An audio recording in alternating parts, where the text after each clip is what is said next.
עליית יהודי צרפת היא ללא ספק אחת העליות המוצלחות שחוותה מדינת ישראל מאז הקמתה. מאות אלפי יהודים ציוניים, רובם המכריע, בעלי השכלה רחבה ומעמד סוציו-אקונומי גבוה, חיזקו מאוד את מדינת ישראל בתחומים רבים ומגוונים. בשנים האחרונות התגבשה לה בהרצליה פיתוח קהילה גדולה ואיכותית, ועוד היד נטויה. For people like me who come from Paris and were had to have a real community where you can pray but also meet friends, study Torah, it's amazing to find אהבת ישראל. זה מקום עם הוואי משפחתי כזה, כי רואים כאילו כולם מחוברים עם כולם, כולם מכירים את כולם. I've been here for 12 years and it's the only place that I've found that kind of atmosphere. It's a melting pot of very, very different kind of people. למרבה הצער, ישנם גם עולים רבים שאינם נקלטים בישראל וחוזרים לצרפת, חלקם הגדול בגלל קשיי התאקלמות של שפה ותרבות. היה חסר מה שהיה לנו בצרפת. מצאתי המקום שלי בארץ. הצרפתים היו באים, חוזרים. היו 90% ירידה. מי שבא אחרי חודשיים עוזב. אין, היה חוק. אני הבנו שבעיה, זה בעיה של הקהילתיות. ואז פתחנו את המקום הזה, לא ידענו, היינו מותמימים, לא ידענו מה לעשות, בית כנסת מותר, לא מותר, פתחנו את זה. ותוך חודשים זה התהפך, 90% חוזרים לצרפת, 10% נשארים, נהיה 90% נשארים, רק 10% הנשירה. Since I discovered this shul, it's really give me the projection to make an aliyah in Israel. One of the reasons is to find a shul like it is today here. הרב דוד דהן הצליח במקום בו לצערנו הרשויות נכשלות. סביב בית הכנסת נבנתה קהילה ייחודית, חמה ומחבקת בסגנון אליו היו עולים רגילים מצרפת. ויחד עם זה נוצר חיבור עמוק אל הישראלים הוותיקים שמגיעים לקהילה החמה מבחירה ומשתלבים בה.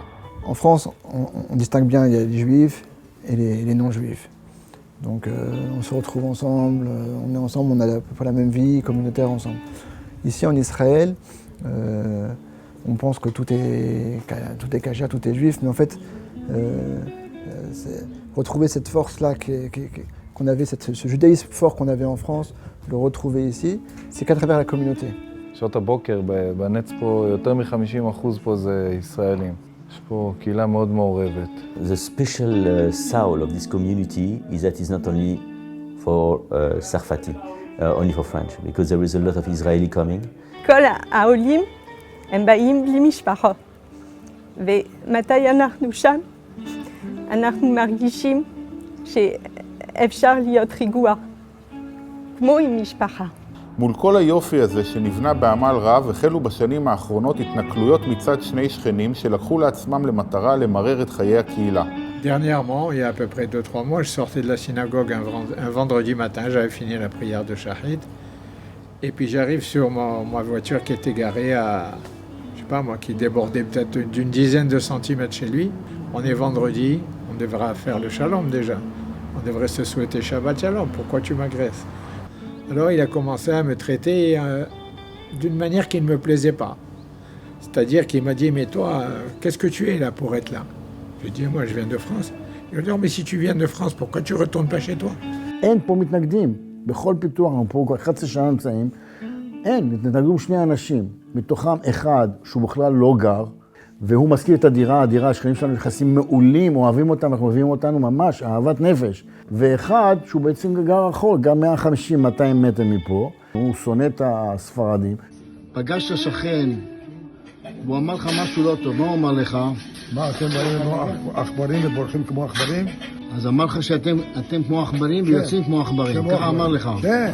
מאחר ומדובר בקהילה חמה ומחבקת, נוצר הרושם שמדובר בהתנכלות על בסיס של עוינות שורשית לדת. מדובר בקהילה ליברלית שלא רגילים אותה בארץ. זה ככה, ואנחנו מצליחים יותר מהישראלי הממוצע להעביר לילדים שלנו, וילדים לנו כולם שומרי שבת. הייתי מגדיר עצמנו יותר ליברלי מאשר הרפורמים. It's a place where people meet. It's a place where people get together. It's a place where people pray. It's not a good idea to close this place at all. הם צריכים להבין שעוד מעט אנחנו עזוז מהמקום הזה, ויש לנו אישור עכשיו לבנות בית כנסת. חס ושלום, if there was something like this that the area take decision to close a place like this, for us it would maybe time to think about maybe moving to go somewhere else. So before to decide, It's 1 week to decide, but it's 10 years to build.